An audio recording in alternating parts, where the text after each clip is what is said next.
안녕하세요. 오늘도 사연살롱을 찾아주셔서 감사합니다. 이혼 3년 만에 제대로 복수에 성공한 여성이에요.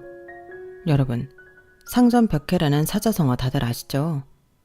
뽕나무밭이 변해서 푸른 바다가 된다는 뜻으로 세상 일은 변화가 심하다는 의미를 담고 있는데요. 저는 이번에 제대로 상전벽해를 경험했답니다. 그 덕에 10년 묵은 채증이 확 내려가는 것처럼 어찌나 통쾌하든지 이렇게 사연까지 보내게 되었지 뭐예요. 복수를 한 사람이 있으면 복수를 당한 사람도 있기 마련이죠. 저의 복수 대상은 바로 제 남편, 아니 제 전남편이에요. 하지만 편의상 그냥 남편이라고 표기할게요. 세상에서 가장 치사한 게 먹는 거 가지고 차별하는 거라던데 남편과 함께 산 기간 동안 저는 먹는 것조차 남편 눈치를 보고 살았어요.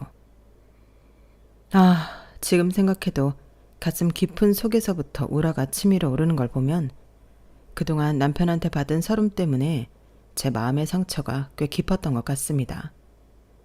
하지만 이제는 상황이 완전히 바뀌었다는 거, 그게 중요한 거 아니겠습니까?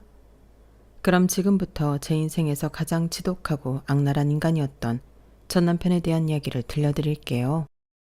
제가 어릴 때 저희 아빠는 고물상을 하셨어요. 그래서 철없는 동네 아이들은 저를 두고 고물상이라고 부르곤 했죠. 동네에서 뛰어놀 때도 그렇고 학교에 입학을 해서도 그 별명은 그림자처럼 저를 따라다녔어요.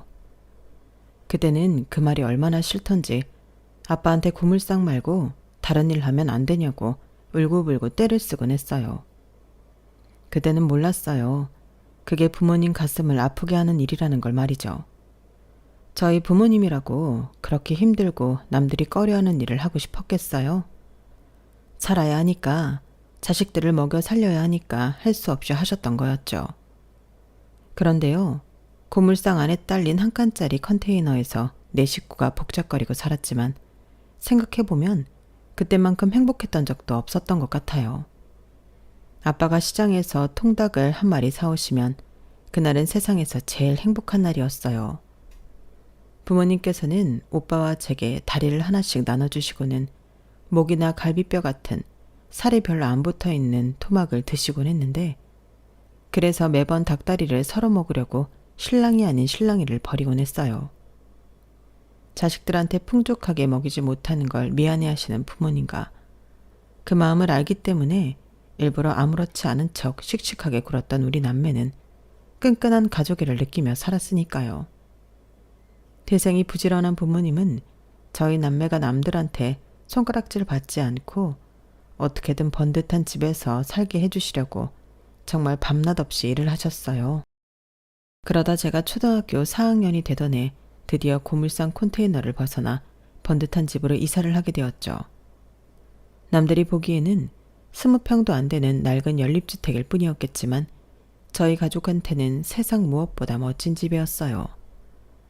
집안에 화장실이 있다는 게 얼마나 편하고 좋던지 자다가 눈을 뜨면 혹시 예전 집으로 바뀌어 있지 않을까 걱정을 할 정도였죠.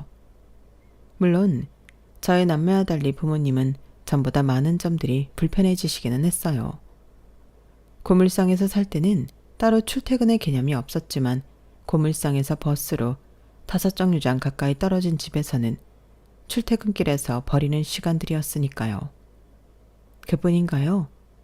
전 같으면 일을 하고는 후딱 씻고 잘 수 있었지만 이사를 온 이후에는 버스를 타고 이동을 해야 해서 땀냄새로 범벅이 된 상태로 바로 올 수가 없었거든요. 그래서 일을 마치면 씻고 옷을 갈아입고서야 집으로 돌아올 수 있었어요. 이게 별거 아닌 것 같지만 매일 그렇게 살아야 하는 사람한테는 정말 번거로운 일이 아닐 수 없거든요. 그래서 일이 많을 때는 부모님이 고물상에서 주무시고 다음 날 집으로 오는 날도 종종 있었어요. 몇 끼를 온 가족이 둘러앉아 먹다가 이제는 거의 몇 끼를 집에서 오빠와 단 둘이 해결해야 하는 상황이 되자 그것 또한 불편하더라고요. 아무래도 초등학생 아이 둘이서 제대로 차려 먹는 건 불가능하니까요. 물론 엄마가 미리 만들어서 냉장고에 넣어두신 밑반찬이 있었지만 매 끼니 따뜻한 국이나 찌개를 놓고 먹던 때와 비교하면 아무래도 차이가 컸어요. 그러다 보니 툭 하면 오빠랑 라면을 끓여 먹게 되었죠. 게다가 밤늦게까지 부모님이 안 계신 집에서 오빠랑 둘이 지내다 보니 왜 그렇게 집안이 썰렁하게 느껴지던지, 그리 큰 집도 아닌데 말이에요. 그래서 그랬을까요? 오빠가 친구들이랑 논다며 밖에서 보내는 시간이 길어졌고, 그러다 결국 사고가 나고 만 거예요. 그날도 혼자 집에 있는 게 무서워서 TV를 틀어놓고 숙제를 하고 있었는데 누가 현관문을 쾅쾅 두드리더라고요. 오빠인가 싶어서 현관으로 달려가 문을 열었는데 웬 아저씨가 서 있더라고요. 예, 여기가 상민이네 집 맞니? 네, 우리 오빠가 윤상민인데요. 그러자 아저씨는 고개를 쭉 빼고 집안을 둘러보시더니 그러시는 거예요. 집에 어른은 안 계시니? 아, 아저씨는 나쁜 사람은 아니고 경찰이란다. 그제야 경계심을 푼 저는 부모님이 아직 일터에서 안 돌아오셨다고 말씀드렸어요. 그랬더니 부모님 전화번호를 모르시더라고요. 그래서 외우고 있는 아빠 휴대폰 번호를 알려드렸더니 바로 전화를 하셨어요. 안녕하십니까? 땡땡 파출소 김땡땡 순경입니다. 윤상민 학생 아버님 맞으시죠? 경찰 아저씨는 순간 저를 슬쩍 보시더니 현관문 밖으로 나가서 통화를 하셨어요. 하지만 아무리 문까지 닫고 통화를 한다고 해도 그 소리는 고스란히 안까지 전해졌지만요. 무슨 일이 있나 귀를 기울이고 들었는데 오빠가 친구들과 길가에서 공놀이를 하다가 차도로 굴러간 공을 잡겠다고 뛰어나갔다가 차에 치였다는 얘기를 하더라고요.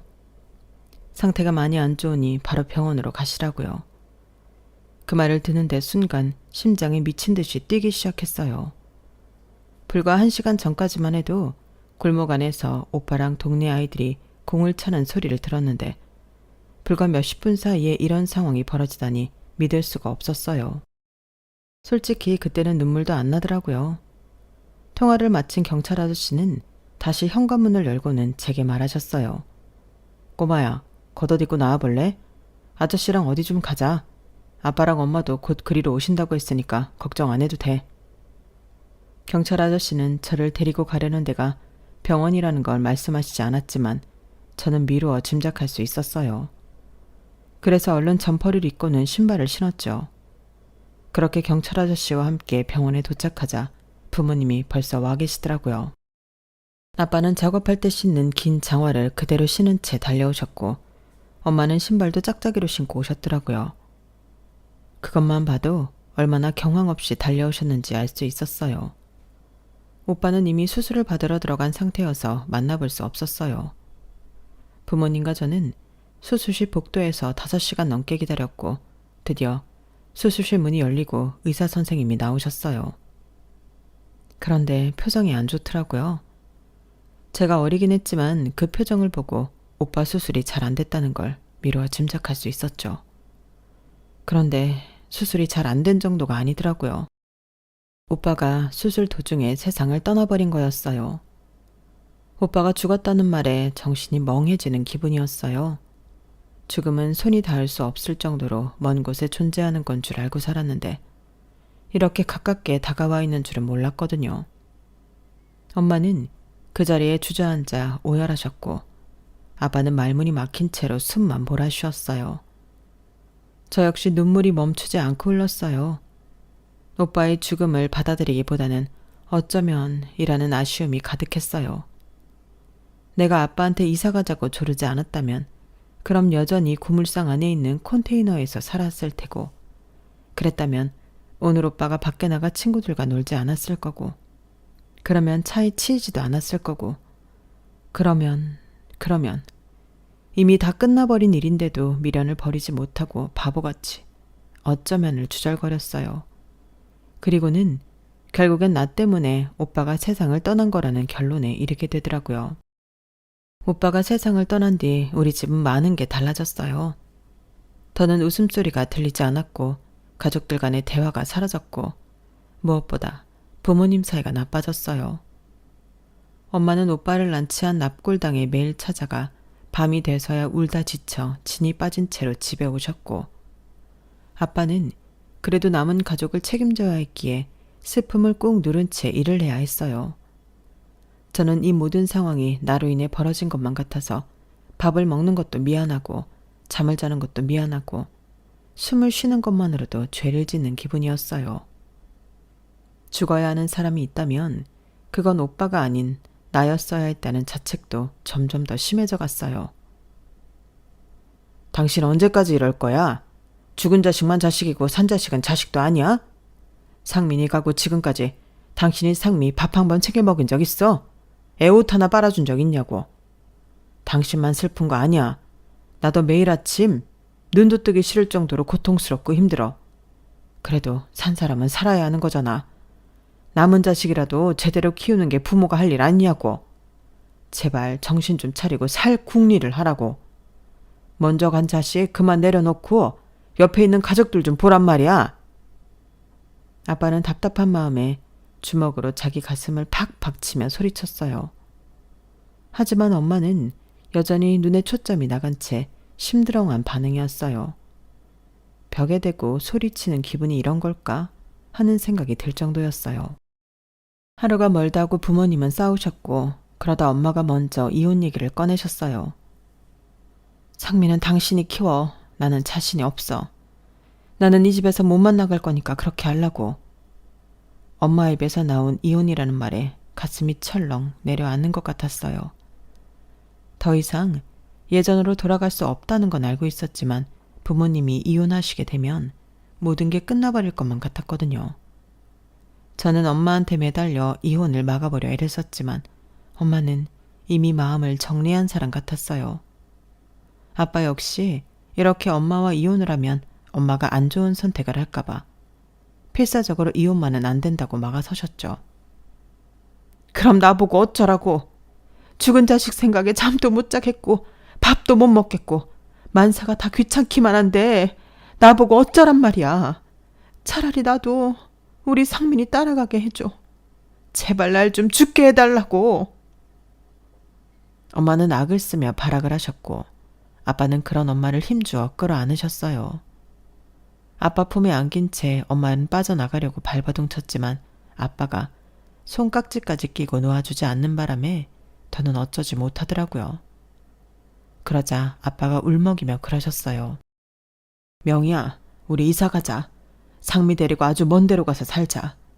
여기서 있었던 기억도 다 잊고 상민이도 다 잊고 우리 세 사람만 생각하고 살자. 나 너 못 놔줘. 지금까지 그 고생을 하고 살아왔는데 너 호강 한번 못 시켜주고 어떻게 이대로 보내냐. 우리 다 잊고 살자. 우리 살아보자. 어? 아빠의 진심 어린 그 말에 엄마는 오열했어요. 남편 품에 안겨 애처럼 엉엉 우는 엄마를 보니 제 가슴이 다 무너지는 것 같았지만 그 때문에 한 가지 결심한 것도 있었어요. 내가 열심히 공부해서 오빠 목까지 제대로 살아야겠다고 말이죠.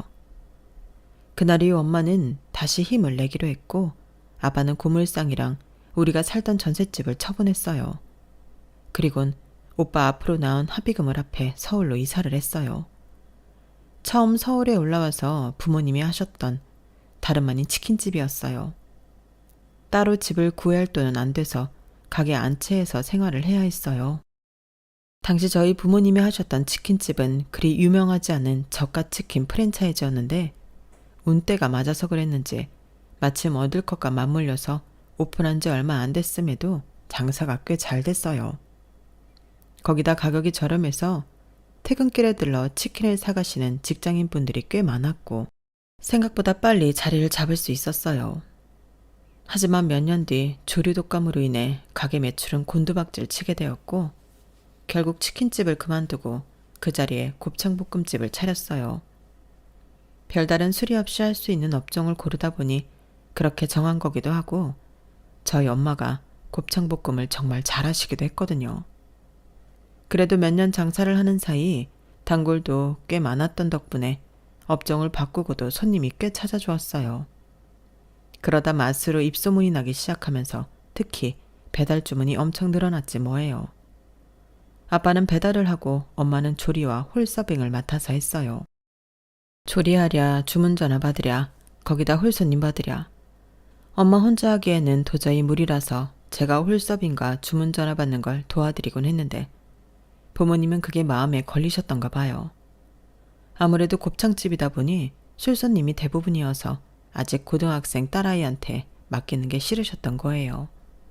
저는 아무 상관 없었는데 말이에요. 어차피 업종 특성상 밤장사만 하는데 굳이 돈 들여가며 남을 쓸 필요는 없잖아요. 결국 부모님은 홀손님은 받지 않고 배달과 포장만 하는 걸로 영업 방침을 바꾸셨어요.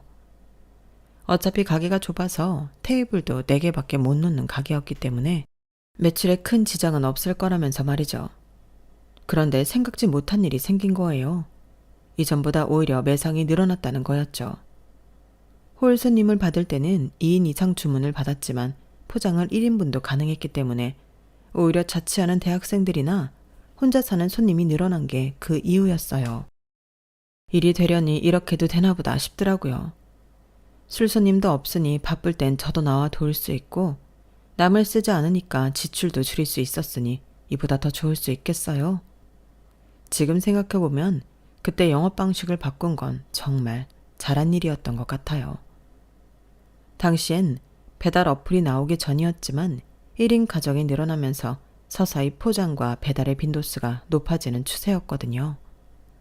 그러다 배달 어플이 나오기 시작했을 땐 다른 가게들보다 먼저 변화에 동참할 수 있었고요. 작은 가게에서 포장과 배달 장사만으로 근처 대형 식당들보다 더 높은 매출을 올릴 수 있어서 저희 가정의 삶의 질도 점점 더 높아질 수 있었어요. 제가 중학교 2학년 때까지 가게의 딸린 방에서 생활을 하다가 같은 건물 3층에 살림집을 차렸던 우리 가족은 제가 고등학교 3학년이 되던 해 길 건너 아파트로 이사를 할 수 있었거든요. 전세도 아니고 자가로요. 저희 부모님이 평생 처음으로 갖게 된 마이홈이었어요. 비록 신축은 아니었지만 그래도 아파트에서 살아본 적 없던 우리 식구들한테는 모든 게 새롭고 좋아 보였어요. 이제는 친구들이 어디 사냐고 물을 때도 당당하게 땡땡땡 아파트라고 말할 수 있기도 했고요. 오빠가 세상을 떠나고 부모님이 이혼 위기에 처했을 때부터 악착같이 잘 살아내겠다고 각오했던 저는 정말 열심히 공부를 해왔고 덕분에 남들이 부러워하는 명문대에 합격할 수 있었어요. 물론 혼자 독학을 했던 건 아니고 부모님 덕분에 사교육에 도움을 받긴 했지만요. 합격증을 확인한 순간 제가 가장 먼저 떠올렸던 게 뭔지 아세요? 바로 친구 엄마의 말이었어요. 어릴 때 구물상에서 살 때 친구 엄마가 제 앞에서 친구를 혼내며 이런 말을 한 적이 있었거든요. 은비 너 지금처럼 이렇게 공부 안 하면 상민이 아빠처럼 돼. 고물상에서 남들이 쓰다 버린 고물이나 줍고 살아야 된다고. 너 그렇게 살기 싫지? 그러니까 공부를 해. 어린 나이에 친구네 엄마를 통해 들었던 그 말은 지금까지도 제 가슴에 가시처럼 꽂혀 있어요. 그래서 공부만큼은 정말 열심히 했던 것 같아요.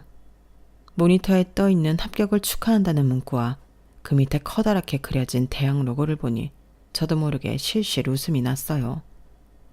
친구 엄마가 무시했던 우리 아빠 딸인 내가 우리나라에서 최고라는 대학에 들어갔다는 걸 확인하는 순간 같았거든요. 나중에 친구들을 통해 전해 듣기론 그 친구는 지방에 있는 전문대에 들어갔다고 하더라고요. 전문대를 무시하는 건 아니지만 솔직히 그 순간 어깨가 으쓱해지긴 했어요. 살면서 힘에 부치는 순간들마다 저는 일찍 세상을 떠난 오빠를 떠올렸어요. 내가 살고 있는 오늘은 오빠가 살아보지 못한 순간이기에 더 열심히 살아내야 한다는 생각을 강박으로 가지고 있었거든요. 그게 때로는 내 어깨를 무겁게 짓누르기도 했지만 어떤 면에서는 그랬기 때문에 대입도 취업도 성공할 수 있었던 게 아닐까 생각해요. 딱 하나 결혼은 그러지 못했지만요. 제가 남편을 만난 건 입사 동기 때문이었어요. 제가 동기한테 들어온 소개팅 자리에 대타로 나갔었거든요. 주선자는 동기의 올케였는데 당시 동기는 부모님이 반대하는 남자와 동거까지 하고 있어서 그 선자리에 나갈 수 없었어요. 동거 사실을 밝힐 수 없어서 고육지책으로 저를 대신 내보낸 거였죠. 그냥 밥만 먹고 오면 돼. 잘 보일 필요 절대 없어. 오히려 마음에 안 들게 진상을 떨어주면 더 좋고. 그래도 이 남자가 자기 건물까지 가진 건물주래. 30대 중반의 건물주라니 대단하지 않니? 직장은 그냥 평범한데 그래도 서울에 자기 건물 하나 있는 사람이니까 직장 좀 딸리는 건 이해할 수 있지 뭐. 가서 보고 마음에 들면 잘해봐. 건물주가 탐나면 자기가 직접 나가든가. 난 그런 거 관심 없어. 에이, 동기야. 동기 사랑 나라 사랑이라잖아. 나 좀 살려주라. 이번에 나 도와주면 내가 평생 자기 은인으로 대접할게. 동기가 어찌나 끈질기게 부탁을 하는지 상대방한테 실례인 줄 알면서도 그 자리에 나가고 말았어요. 부탁대로 밥만 먹고 들어오자 생각했는데 이게 웬걸. 사람이 말도 잘 통하고 정말 괜찮더라고요. 게다가 저와는 공통점도 있었어요. 어릴 때 너무 가난하게 자라서 그런가 아직도 돈 쓰는 게 익숙하지 않아요. 남들은 1년에 한두 번씩 해외여행도 가고 자기 자신한테 하는 선물이라고 명품 시계도 사고 새 차도 뽑고 한다는데 저는 그게 안 되더라고요. 시도는 해봤죠. 그런데 그게 쉽지 않네요. 소개팅남이 돈 쓰는데 겁을 내는 데는 이유가 있었어요. 남자가 7살 때 3살 터울의 동생이 세상을 떠났는데 그 이유가 참 기가 막혔어요. 동생이 일주일 넘게 감기 증상을 보였는데 의료보험도 못 낼 정도로 경제 상황이 힘들었던 터라 병원에도 못 데려가고 집에 있던 감기약만 먹였다는 거예요. 흔한 감기니까 굳이 병원까지 안 가도 될 거라는 안일한 생각도 있었을 테죠. 그러던 어느 날 밤새 고열에 시달리며 끙끙 꿰던 동생이 아침에 일어나 보니 움직이지 않았다는 거예요. 동생이 죽을 거라고는 상상도 못했어요. 그냥 감기였으니까. 아마 엄마도 그런 생각이었을 거예요. 감기로 아이가 죽을 수 있다는 걸 알았더라면 어떻게 해서라도 병원에 데려가셨겠죠. 가난 때문에 살리지 못했던 동생이 떠올라서 함부로 돈 쓰는 게 두려워져요. 이렇게 쓰다가 정작 돈이 필요해지는 순간에 내 손에 쥐고 있는 돈이 한 푼도 없게 되면 어쩌지? 그런 걱정이 되거든요. 물론 그렇게 될 때까지 내가 무분별하게 쓰지도 않을 텐데 말이에요. 미안해요. 소개팅에 나와서 할 얘기는 아니었는데 내가 너무 주책이었죠? 아니에요. 하기 힘든 얘긴데 먼저 말해주셔서 고마워요. 그런데 석훈 씨, 실은 제가 사과드려야 할 게 있어요. 저 오늘 이 자리에 나오기로 한 최다빈이 아니에요. 다빈 씨는 제 직장 동료인데 개인 사정으로 오늘 이 자리에 올 수 없어서 제가 대신 나오게 됐어요. 처음부터 말씀드렸어야 했는데 그러지 못해서 죄송합니다. 저는 남들한테 꺼내기 힘든 상대의 가정사까지 들어놓고 끝까지 거짓말을 할 자신이 없었어요. 그래서 내가 대타로 나온 사람이라는 걸 밝히고 말았죠. 그런데 다 알고 있었어요. 최다빈 씨가 아니라는 거. 다빈 씨 올케분이 톡으로 사진을 보내주셨었거든요. 직장 동기라면 그쪽도 다빈 씨랑 같은 회사를 다니시나요? 네, 영업부에서 일하고 있습니다. 그 회사 영업부면 해외 출장도 많이 다니겠네요. 명품 수입을 주로 하는 회사니까. 그보다 성함이 어떻게 되세요? 1시간 넘게 얘기를 나누는데 정작 이름도 모르고 있었네요. 그렇게 만난 지 1시간 20분 만에 온전히 이루어진 통성명을 시작으로 또다시 긴 대화를 나누게 된 우리는 술집으로 자리를 옮겨서 자작 무렵까지 얘기를 나눴어요. 그러는 사이 서먹하던 분위기는 온데간데 없이 사라지고 헤어질 때는 너무 친근하게 이름까지 부르는 사이가 되었어요. 그날 그렇게 긴 시간 동안 얘기를 나누고 헤어졌음에도 아쉬움이 남아서 다음날 오후에 다시 만나 영화까지 봤으니 모르긴 해도 우리 두 사람이 인연은 인연인가 보다 했어요. 소개팅을 주선한 동기의 올케한테는 남자 쪽에서 거절 의사를 밝혔기 때문에 제가 대타로 나간 사실은 잘 덮을 수 있었어요. 그리고 우리는 연애를 시작하게 되었죠. 어린 시절 가난 때문에 형제를 잃은 공통점이 있는 우리 두 사람은 남들은 모르는 가난의 후유증을 잘 알고 있었어요. 이제는 잊어도 되는 오래전 일인데도 마치 몸에 새겨진 타투처럼 가난의 기억은 사라지지 않는다는 걸 누구보다 잘 알고 있었거든요. 다른 사람들 앞에서는 티 내지 않으려고 애써 숨기던 것들을 이 남자 앞에서는 굳이 그러지 않아도 돼서 좋았어요. 결혼은 사랑하는 사람이 아닌 편안한 사람과 하는 거라던 선배의 말처럼 저는 나를 나 그대로 살 수 있게 해주는 이 남자가 내 남편감이 틀림없다고 생각했어요. 그건 남자도 마찬가지였고요. 그러니 결혼을 미룰 이유가 없었죠.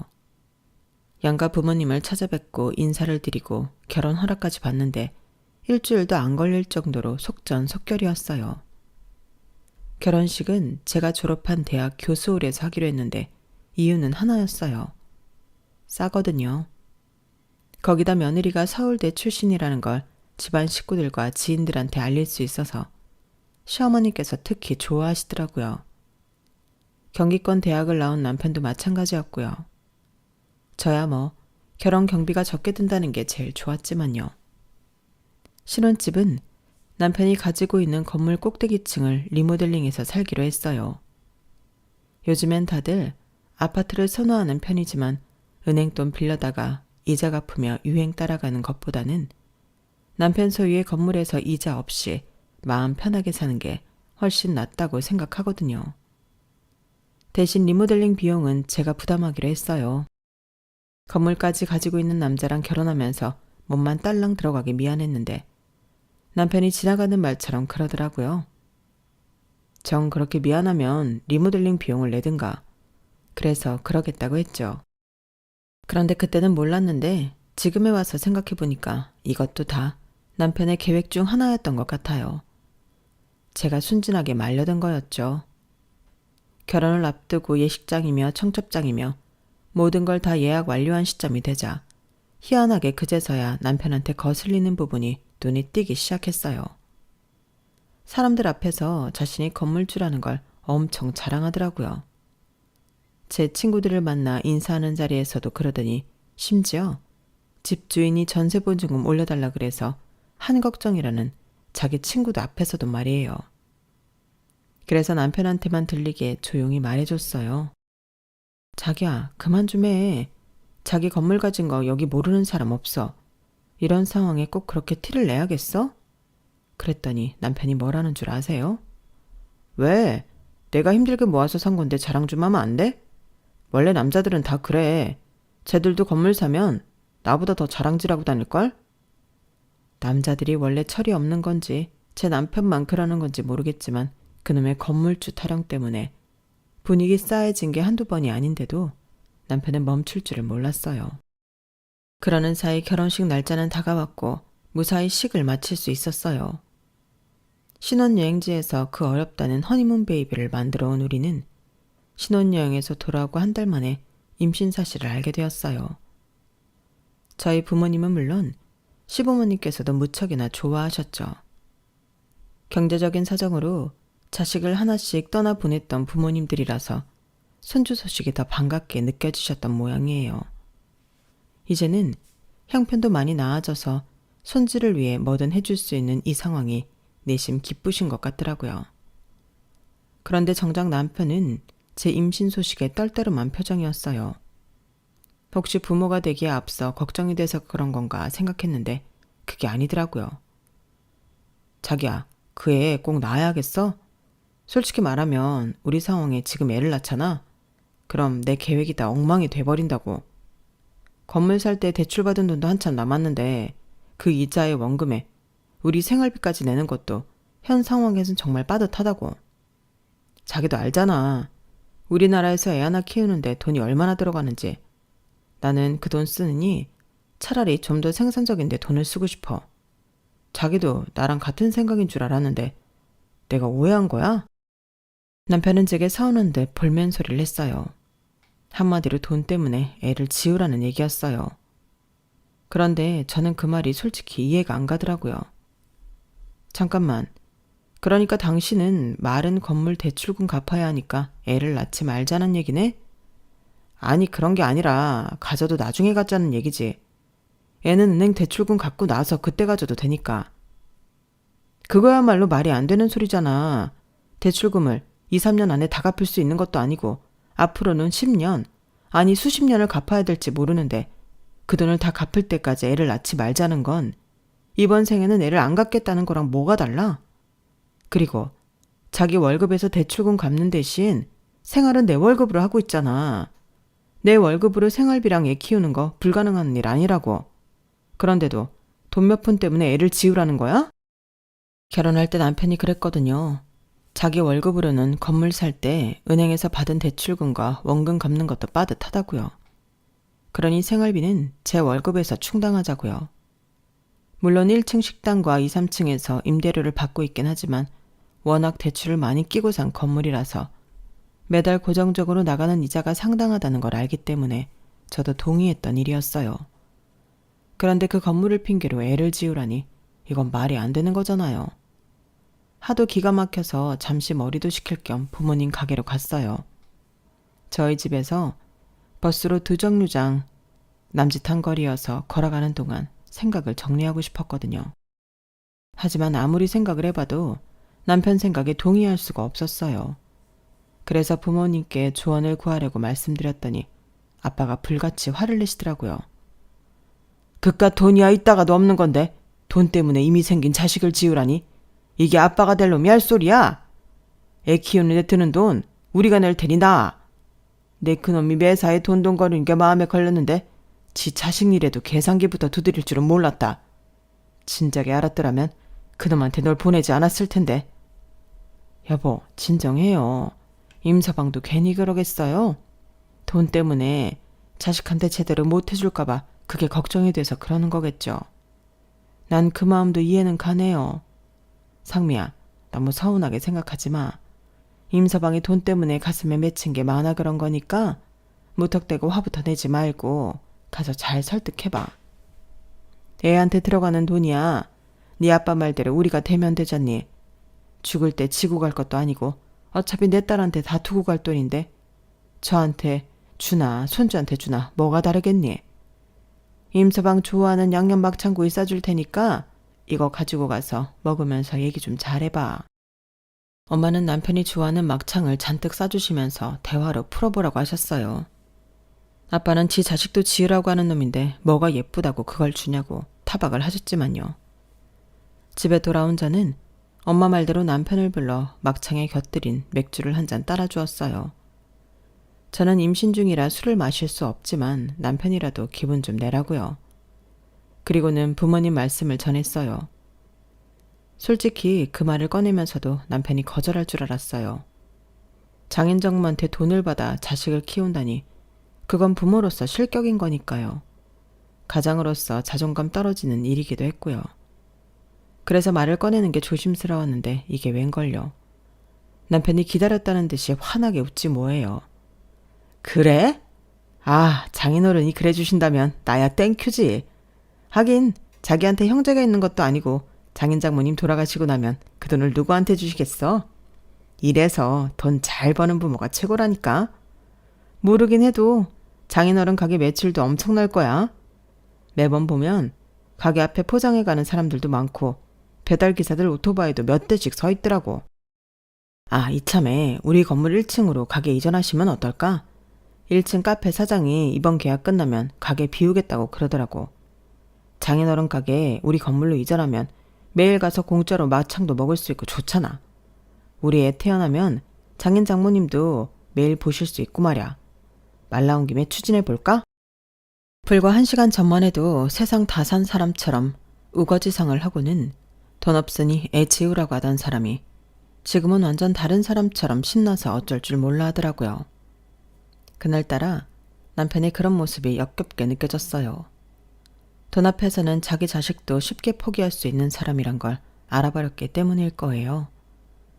그 일이 있고 얼마 뒤 남편은 정말 제 부모님을 찾아가 가게 이전에 대해 말씀드렸어요. 하지만 부모님 반응은 시큰둥했던가 봐요. 집에 돌아온 남편이 제게 그러더라고요. 아니, 그 자리에서 장사해봤자 남 좋은 일만 시키는 거 아니냐고.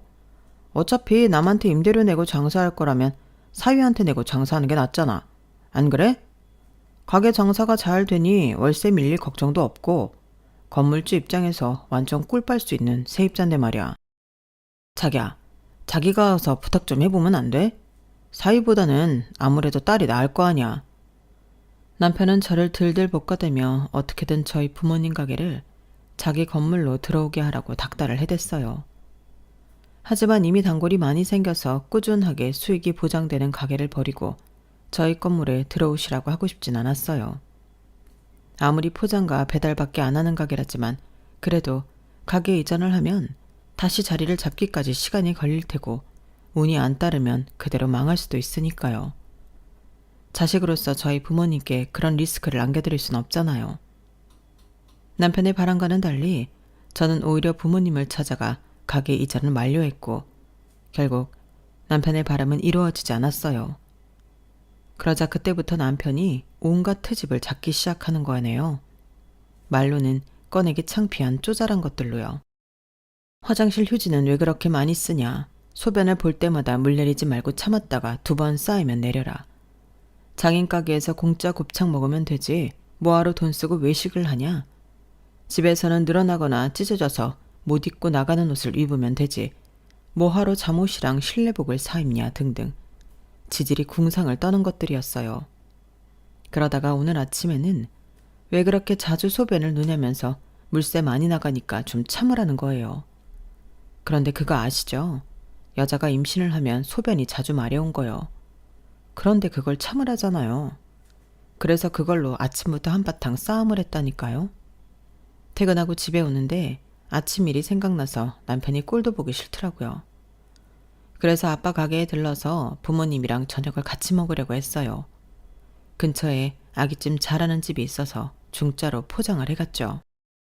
저녁 시간이라서 배달 주문이 이어지는 바람에 결국 저 혼자 먹게 됐지만요.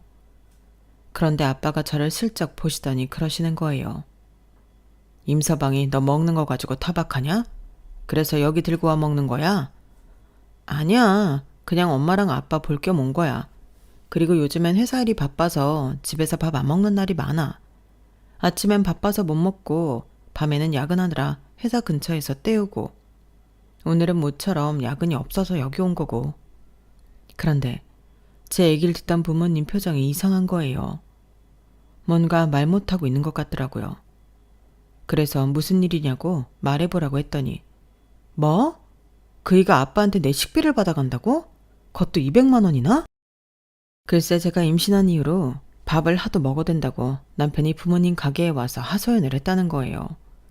건물 대출금이 어쩌고 생활비가 어쩌고 온갖 죽는 소리를 다 하고 제 식비를 대신 내달라고 그랬다나요?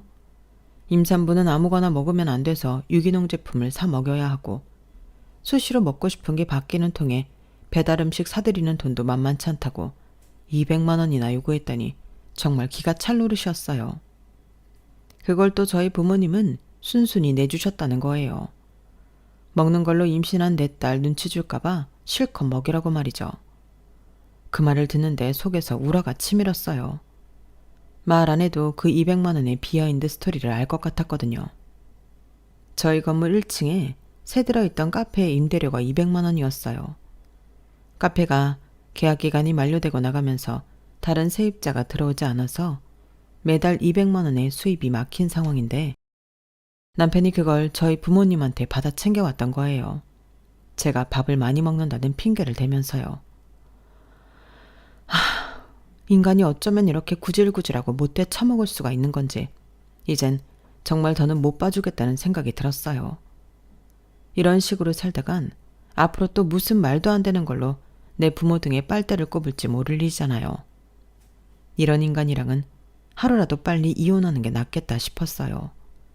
솔직히 그동안 뱃속의 아이를 생각해서 이혼만큼은 참아보려고 노력을 해왔는데 더는 못 두고 보겠다는 결론이 서버린 거예요.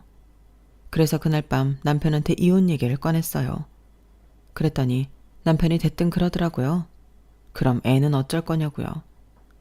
저는 그 말이 한쪽 부모 없이 살아야 할 자식 생각은 안 하느냐는 말 의미로 한 말인 줄 알았는데 이어지는 말을 듣고는 그게 아니라는 걸 알았어요. 나보고 양육비 나라는 소리 할 거면 나 절대 이혼 못 해줘 씨발. 내가 이미 깨진 결혼에 돈까지 꼬라박아야 하는 게 말이 되냐고. 애는 네가 데려갈 건데 왜 얼굴도 안 보고 살 자식 새끼한테 피 같은 내 돈을 보내야 하느냐고. 걔가 날 위해 뭘 해준다고. 그러니까 애를 지우고 이혼을 하든 아니면 이혼은 안 돼. 그 말에 이혼을 결심하길 잘했다는 생각을 했어요. 그래서 양육비 포기할 테니 양육권과 친권까지 다 달라고 했어요. 그러자 남편이 잠시 머릿속으로 계산기를 튕겨보고는 이혼을 하자고 하더군요. 반년도 안 살았기 때문에 재산 분할 같은 건 없었고 대신 리모델링 할 때 제 돈을 쓴 것과 혼수로 해간 가전제품과 가구에 대한 문제가 남아 있었어요.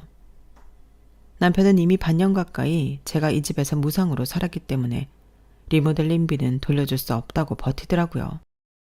그러면서 가구랑 가전제품만 가져가라고요. 그래서 그 부분에 대해 소송을 진행할 수밖에 없겠다고 했더니 이 인간이 변호사 비용이 아까웠던가 봐요.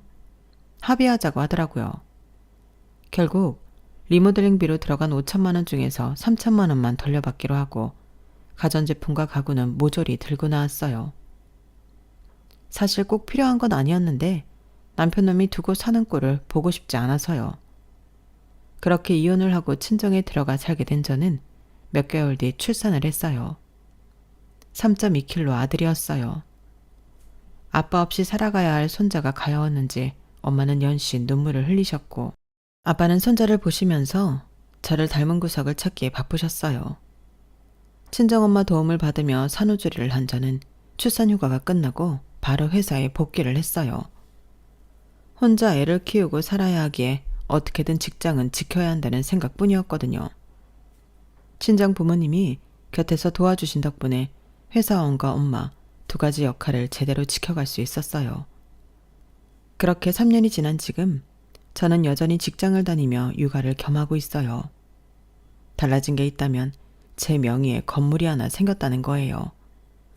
그건 바로 남편의 건물이랍니다. 이혼을 하고 직장 생활을 하면서 가끔씩 겁이 나곤 했어요. 갑자기 회사에서 잘리게 되면 애는 어떻게 키워야 할까 하고 말이죠. 남들은 배우자가 있지만 저는 오직 제 손으로 제 가정을 지켜야 했으니까요. 그래서 온라인 강의로 부동산 경매에 대한 공부를 했고 코로나를 지나면서 많은 경매 물량이 쏟아져 나온 걸 확인하다가 남편 건물을 발견하게 된 거예요. 코로나 여파로 남편 건물에는 세입자가 들지 않았던 탓에 영혼까지 끌어 대출받은 돈으로 건물을 매입했었던 남편은 엄청난 타격을 받았던 모양이었어요. 여기저기서 돈을 끌어다가 대출금을 막아보려 했던 것 같은데 결국엔 이렇게 경매에 나오게 된 거죠. 그와는 반대로 부모님 댁에 살면서 집세도 없이 생활비까지 아끼며 살게 된 저는 월급의 대부분을 모을 수 있었고 그 돈을 종잣돈 삼아 몇 가지 주식과 코인에 투자해서 꽤 높은 수익까지 올린 참이었어요. 그래서 경매로 나온 남편의 건물을 약간의 대출을 끼고 바로 사버릴 수 있었던 거예요. 경매받은 건물을 인도받기 위해 남편 건물로 찾아간 그날 남편이 저를 보고 경악하던 그 표정을 아직도 잊을 수가 없어요. 그렇게 도운동거리며 주위 사람들한테 피해까지 줬던 사람은 정작 자신의 건물도 지키지 못했는데 오히려 돈에 무감했던 내가 그 건물을 뺏게 됐으니 왜 안 그렇겠어요. 퇴거하는 날까지 폐가구와 쓰레기 처리 문제로 저를 골탕 먹였던 남편이 떠나고 업체를 통해 입주 청소까지 마친 저는 현재 부모님과 아이를 데리고 제가 신혼생활을 했던 집에 들어와 살고 있어요. 부모님 가게는 제 건물 1층으로 이전을 했고요. 임대료는 필요 없으니 저희 건물로 들어오시라는 제 말에 부모님은 그건 말도 안 된다며 시세대로 임대료를 내겠다고 하시네요.